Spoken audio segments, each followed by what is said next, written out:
5ನೇ ತರಗತಿ ಪದ್ಯ ಮೂಡಲ ಮನೆ. ಬರೆದಿರುವವರು ಚಂದ್ರಶೇಖರ್ ಕಂಬಾರ್. ನಾವು ವಿವಿಧ ಜಾತಿಗಳಿಂದ ವಿವಿಧ ಮತಗಳಿಂದ ಬಂದಿರಬಹುದು, ಆದರೆ ಒಂದೇ ದೇಶದಲ್ಲಿ ಬಾಳಿ ಬದುಕುತ್ತೇವೆ. ಹಬ್ಬ ಹರಿದಿನಗಳನ್ನು ಆಚರಿಸುತ್ತಾ ಮೇಲು ಕೀಳುಗಳನ್ನು ಮರೆಯುತ್ತಾ ಭಾರತ ಮಾತೆ ಎಂಬ ಒಂದೇ ತಾಯಿ ಮರದ ವಿಶಾಲ ಬಾಹುಗಳಡಿಯಲ್ಲಿ ಜೀವಿಸಬೇಕಾದ ಸತ್ಯವನ್ನು ಅಗತ್ಯವನ್ನು ಪ್ರಸ್ತುತ ಕವನದಲ್ಲಿ ಕಂಡುಕೊಳ್ಳುತ್ತೇವೆ.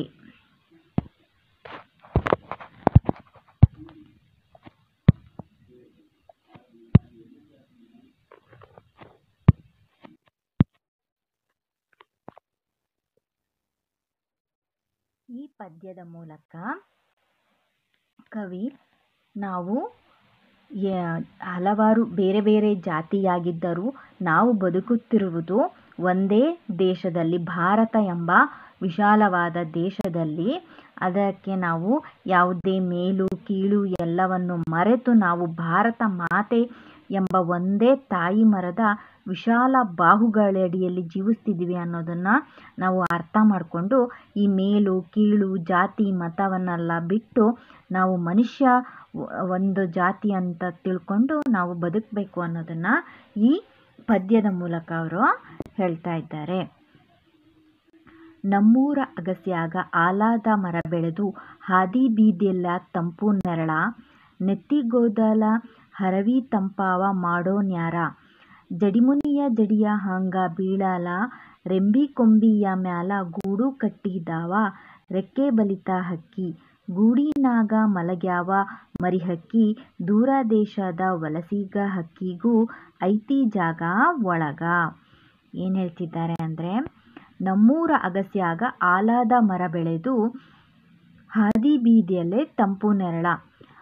ಅಗಸ್ಯಾಗ ಅಂದರೆ ಊರಿನ ಹೆಬ್ಬಾಗಿಲು, ಊರಿನ ಪ್ರವೇಶ ದ್ವಾರದಲ್ಲಿ ಒಂದು ದೊಡ್ಡದಾದ ಆಲದ ಮರ ಬೆಳೆದು ಹಾದಿ ಬೀದಿಗೆಲ್ಲ ತಂಪು ನೆರಳನ್ನು ಕೊಡ್ತಾ ಇದೆ.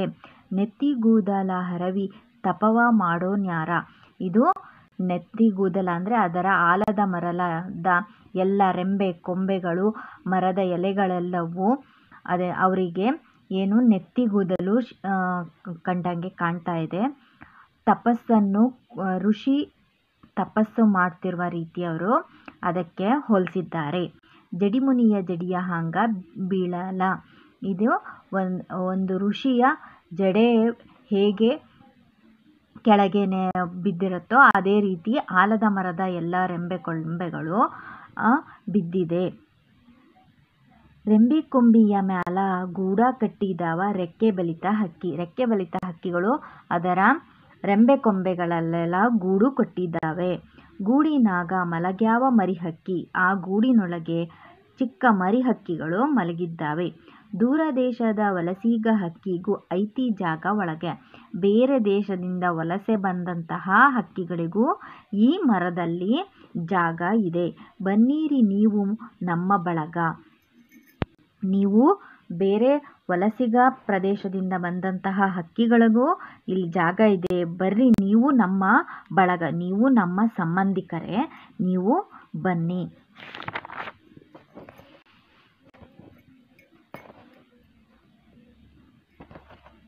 ಹಳೆಯ ಬಾವಿಯ ತಳದ ನೀರಿನಾಗ ಹಸರೆ ಚಿಗುರತಾವ. ಹಳೆಯ ಬಾವಿಯ ಕೆಳಗೆ ಅಲ್ಲಿ ಬುಡದಲ್ಲಿ ಸ್ವಲ್ಪ ನೀರಿರುತ್ತಲ್ಲ, ಅದರಲ್ಲೇ ಹಸಿರು ಚಿಗುರುತ್ತೆ. ಬೇರಿಗೆ ಮೊಳಕೆ ಒಡಿಯತಾವ. ಭೂತ ಬೇತಾಳ ಜೋತು ಬಾವಲಿ ಮ್ಯಾಲ ಕೂಗುತ್ತಾವ. ಆ ದೊಡ್ಡ ಆಲದ ಮರದ ಮೇಲಗಡೆ ಏನಾಗಿರುತ್ತೆ, ಭೂತ ಬೇತಾಳಗಳು ಮತ್ತೆ ಜೋತ ಬಾವಲಿಗಳು ಜೋತು ಬೀಳ್ತಾವ, ಮ್ಯಾಲ ಕೂಗುತ್ತಾವ. ಅವು ಮೇಲ್ ಕೂತ್ಕೊಂಡು ಕೂಗ್ತವೆ.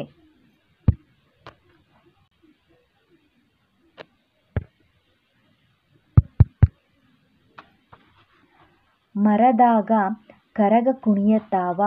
ಮರದ ಎಲೆ ನೆರಳು ಮನೆಯ ಗೋಡೆ ಮ್ಯಾಲ ಆಡತಾವ ಆಟ.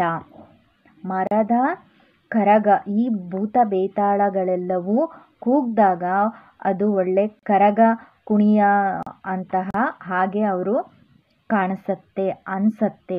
ಆ ಕರಗ ನಡೆಯುವಾಗ ಎಷ್ಟು ಶಬ್ದ ಗದ್ದಲಗಳು ಇರುತ್ತೆ. ಅಂದರೆ ಒಂದು ಉತ್ಸವ, ಕರಗ ಅಂದರೆ ಒಂದು ದೇವರ ಉತ್ಸವ ನಡಿಬೇಕಾದ್ರೆ ಎಷ್ಟು ಶಬ್ದ ಗದ್ದಲ ಇರುತ್ತೋ ಆ ರೀತಿ ಆ ಭೂತ ಬೇತಾಳಗಳು ಎಲ್ಲವೂ ಸೇರಿ ಅಷ್ಟು ಶಬ್ದವನ್ನು ಮಾಡ್ತವೆ. ಮರದ ಎಲೆ ನೆರಳು ಮನೆಯ ಗೋಡೆ ಮ್ಯಾಲ ಆಡತಾವ ಆಟ. ಮರದ ಎಲೆಗಳ ನೆರಳು ಮನೆಯ ಗೋಡೆ ಮೇಲೆ ಬಿದ್ದಾಗ ಅವು ಗಾಳಿಗೆ ಆಚೆ ಈಚೆ ಆದಾಗ ನೆರಳು ಆಚೆ ಈಚೆಯಾಗಿ ಅವು ಆಟವನ್ನು ಆಡುವ ಹಾಗೆ ಕಾಣಿಸ್ತಾ ಇದೆ. ಮಾಡ್ಯಾವ ತೊಗಲ ಗೊಂಬೆಯಾಟ. ಅವು ತೊಗಲ ಗೊಂಬೆ ಆಟದ ರೀತಿ ಅದು. ಅದರ ನೆರಳು, ಮರದ ಎಲೆಯ ನೆರಳು ಗೋಡೆಯ ಮೇಲೆ ತೊಗಲ ಗೊಂಬೆ ಆಟದ ರೀತಿಯಲ್ಲಿ ಕಾಣಿಸ್ತಾ ಇದೆ. ಕರುಳ ಬಳ್ಳಿಯ ಕಥೆಯ ಹೇಳತಾವ ನೋಡ್ರಿ ಶಾಂತಚಿತ್ತ, ನಾವೂನು ಅದರ ಭಾಗ ಮಾತ್ರ. ಅವು ಎಲ್ಲ ಕರುಳ ಬಳ್ಳಿಯ ಕಥೆಯನ್ನು ಹೇಳ್ತವೆ. ನೀವು ಶಾಂತಚಿತ್ತರಾಗಿ ಅದನ್ನು ನೀವು ನೋಡಿ, ನೀವು ಅದರ ಒಂದು ಭಾಗ, ನೀವೂ ಅದರ ಒಂದು ಭಾಗವಾಗಿರ್ತೀರ ಅಂತ ಇಲ್ಲಿ ಕವಿಗಳು ಹೇಳ್ತಿದ್ದಾರೆ. ಕೃತಿಕಾರರ ಪರಿಚಯ. ಡಾಕ್ಟರ್ ಚಂದ್ರಶೇಖರ್ ಕಂಬಾರರು ದಿನಾಂಕ 2-1936ರಲ್ಲಿ ಬೆಳಗಾವಿ ಜಿಲ್ಲೆಯ ಹುಕ್ಕೇರಿ ತಾಲೂಕಿನ ಗೋಡಗೆರೆ ಗ್ರಾಮದಲ್ಲಿ ಜನಿಸಿದರು. ಪ್ರಸಿದ್ಧ ಜನಪದ ವಿದ್ವಾಂಸರಾದ ಡಾಕ್ಟರ್ ಕಂಬಾರರು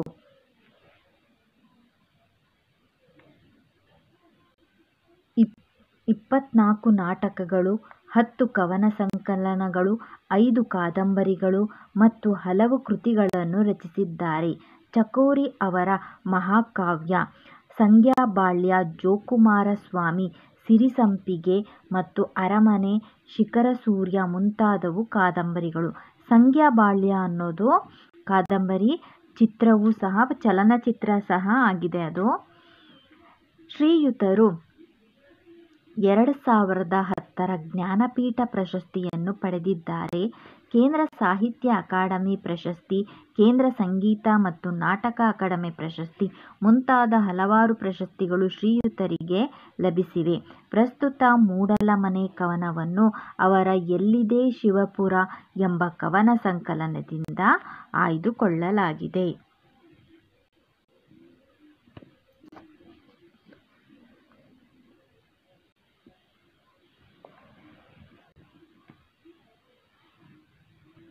ಪದಗಳ ಅರ್ಥ. ಅಗಸಿ, ಊರಿನ ಪ್ರವೇಶದ್ವಾರ, ಊರ ಹೆಬ್ಬಾಗಿಲು. ಐತಿ, ಇದೆ, ಇರುವುದು. ಕರಗ, ಒಂದು ಉತ್ಸವದ ಹೆಸರು. ತಲೆಯ ಮೇಲೆ ಕಲಶ ಹೊತ್ತುಕೊಂಡು ಕುಣಿಯುವ ಒಂದು ನೃತ್ಯ. ಕರುಳಬಳ್ಳಿ, ಸಂಬಂಧವನ್ನು ಕುರಿತು ಹೇಳುವಾಗ ಬಳಸುವ ಪದ. ಗೂಡಿನ್ಯಾಗ, ಗೂಡಿನಲ್ಲಿ, ಗೂಡಿನೊಳಗೆ. ಜಡಿ, ಜಡೆ, ಉದ್ದವಾದ ಕೂದಲು, ರಾಶಿ, ಜಟೆ. ಜಡೆಮುನಿ, ವಿಶೇಷವಾಗಿ ಜಡೆಯನ್ನು ಬೆಳೆಸಿದ ಸನ್ಯಾಸಿ. ಜೋತಬಾವಲಿ, ರಾತ್ರಿಯ ಹೊತ್ತು ಸಂಚರಿಸುವ, ಮರದ ರೆಂಬೆಗಳಲ್ಲಿ ನೇತಾಡುವ, ಹಾರುವ ಒಂದು ಪ್ರಾಣಿ.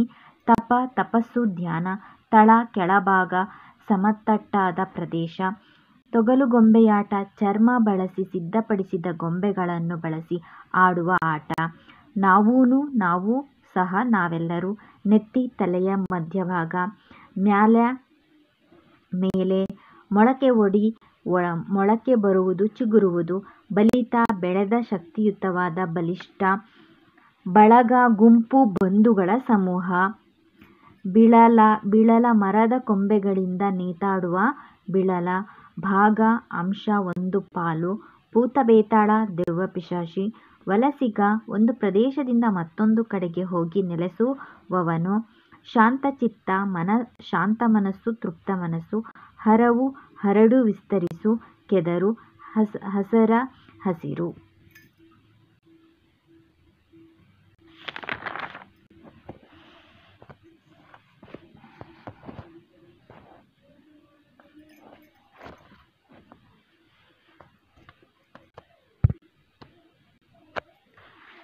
ಕೆಳಗಿನ ಪ್ರಶ್ನೆಗಳಿಗೆ ಉತ್ತರಿಸಿ.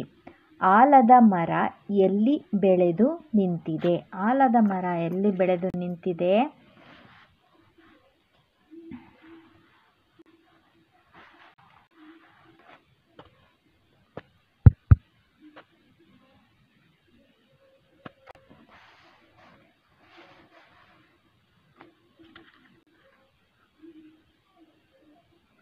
ಆಲದ ಮರ ಊರಿನ ಅಗಸ್ಯಾಗ ಅಂದರೆ ಊರಿನ ಪ್ರವೇಶ ದ್ವಾರದಲ್ಲಿ ಬೆಳೆದು ನಿಂತಿದೆ. ರೆಂಬೆ ಕೊಂಬೆಯ ಮೇಲೆ ಯಾರು ಗೂಡು ಕಟ್ಟಿದ್ದಾರೆ? ರೆಂಬೆ ಕೊಂಬೆಯ ಮೇಲೆ ರೆಕ್ಕೆ ಬಲಿತ ಹಕ್ಕಿ ಗೂಡು ಕಟ್ಟಿದ್ದಾವೆ. ರೆಕ್ಕೆ ಬಲಿತ ಹಕ್ಕಿ. 3ನೇ ಪ್ರಶ್ನೆ, ಬನ್ನಿರಿ ನೀವು ನಮ್ಮ ಬಳಗ ಎಂದು ಕವಿ ಯಾರಿಗೆ ಹೇಳುತ್ತಿದ್ದಾರೆ? ಬನ್ನಿರಿ ನೀವು ನಮ್ಮ ಬಳಗ ಎಂದು ಕವಿ ವಲಸಿಗ ಹಕ್ಕಿಗಳಿಗೆ ಹೇಳುತ್ತಿದ್ದಾರೆ. ಬೇರೆ ಕಡೆಯಿಂದ ಬಂದಂತಹ ಹಕ್ಕಿಗಳಿಗೆ ಬರ್ರಿ ನೀವು ನಮ್ಮ ಬಳಗ ಎಂದು ಕರೆಯುತ್ತಿದ್ದಾರೆ. ಮರದಲ್ಲಿ ಯಾರೆಲ್ಲ ಸೇರಿ ಕರಗ ಕುಣಿಯುತ್ತಾರೆ? ಮರದಲ್ಲಿ ಭೂತ ಬೇತಾಳ ಜೋತಬಾವಲಿ ಸೇರಿ ಕರಗ ಕುಣಿಯುತ್ತಾರೆ. ಮರದ ಎಲೆಗಳ ನೆರಳಾಟ ಎಲ್ಲಿ ನಡೆಯುತ್ತಿದೆ? ಮರದ ಎಲೆಗಳ ನೆರಳಾಟ ಮನೆಯ ಗೋಡೆಯ ಮೇಲೆ ನಡೆಯುತ್ತಿದೆ. ಕವಿ ಇಲ್ಲಿ ದೇಶವನ್ನು ಯಾವುದಕ್ಕೆ ಹೋಲಿಸಿದ್ದಾರೆ? ಕವಿ ಇಲ್ಲಿ ದೇಶವನ್ನು ಆಲದ ಮರಕ್ಕೆ ಹೋಲಿಸಿದ್ದಾರೆ.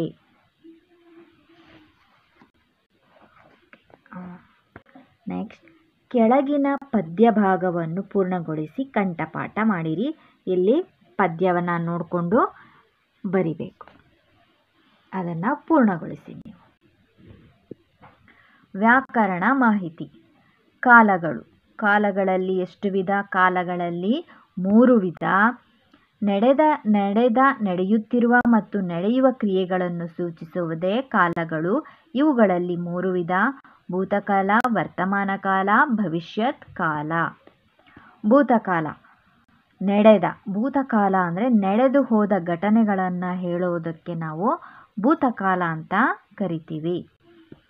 ಮಹೇಂದ್ರನು ಮನೆಗೆಲಸವನ್ನು ಮಾಡಿದನು.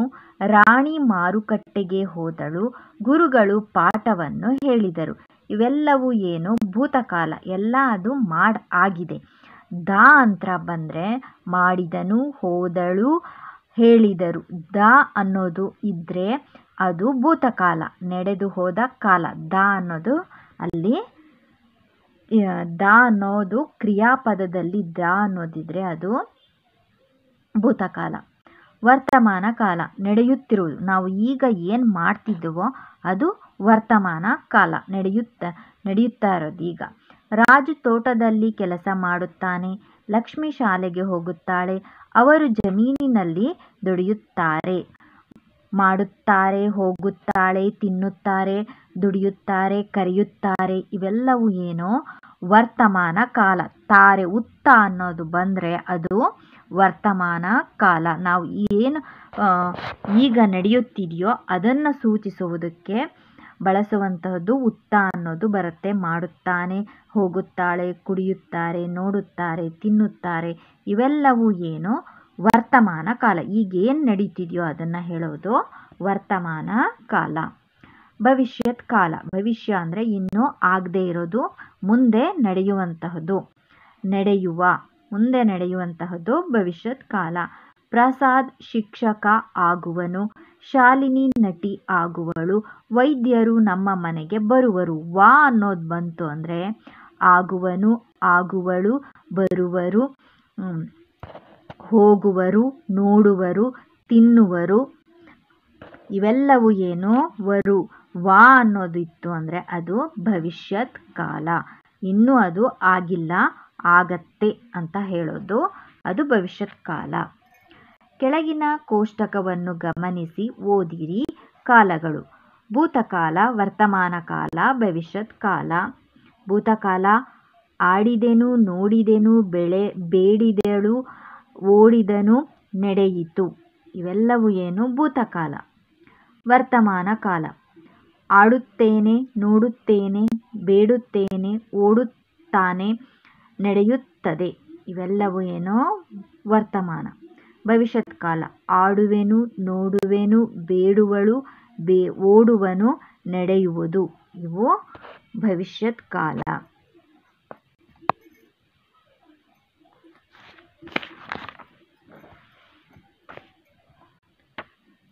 ಭಾಷಾಭ್ಯಾಸ: ಈ ಕೆಳ ವಾಕ್ಯಗಳಲ್ಲಿ ಅಡಿಗೆರೆ ಎಳೆದ ಶಬ್ದ ಯಾವ ಕಾಲವನ್ನು ಸೂಚಿಸುತ್ತದೆ? ಬರೆಯಿರಿ. ಅರ್ಚನಾ ಗೆಳತಿಯ ಮನೆಗೆ ಹೋಗುವಳು. ಅವಳು ಇನ್ನೂ ಹೋಗಿಲ್ಲ, ಹೋಗುವಳು. ಇದು ಭವಿಷ್ಯತ್ ಕಾಲ. ಚಂದನ ಚೆಂಡಾಟ ಆಡುತ್ತಾನೆ.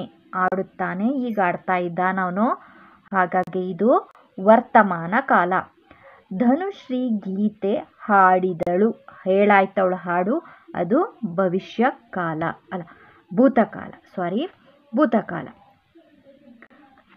ಹೋಗುವಳು ಭವಿಷ್ಯತ್ ಕಾಲ, ಆಡುತ್ತಾನೆ ವರ್ತಮಾನ ಕಾಲ, ಹಾಡಿದಳು ಭೂತಕಾಲ. ಮಾದರಿಯಂತೆ ಸರಿಯಾದ ಶಬ್ದ ಬರೆಯಿರಿ. ರಾಜ್ಯವನ್ನು ಆಳುವವಳು ರಾಣಿ. ಹಣ ವಸ್ತುಗಳನ್ನು ಉಚಿತವಾಗಿ ನೀಡುವವ ದಾನಿ. ಸೇನೆಯನ್ನು ಮುನ್ನಡೆಸುವವನು ಸೇನಾನಿ. ಕಾಯಿಲೆಯಿಂದ ಹಾಸಿಗೆಯಲ್ಲಿ ಮಲಗಿದವ ರೋಗಿ. ಇಲ್ಲಿಗೆ ಮೂಡಲ ಮನೆ ಈ ಪದ್ಯದ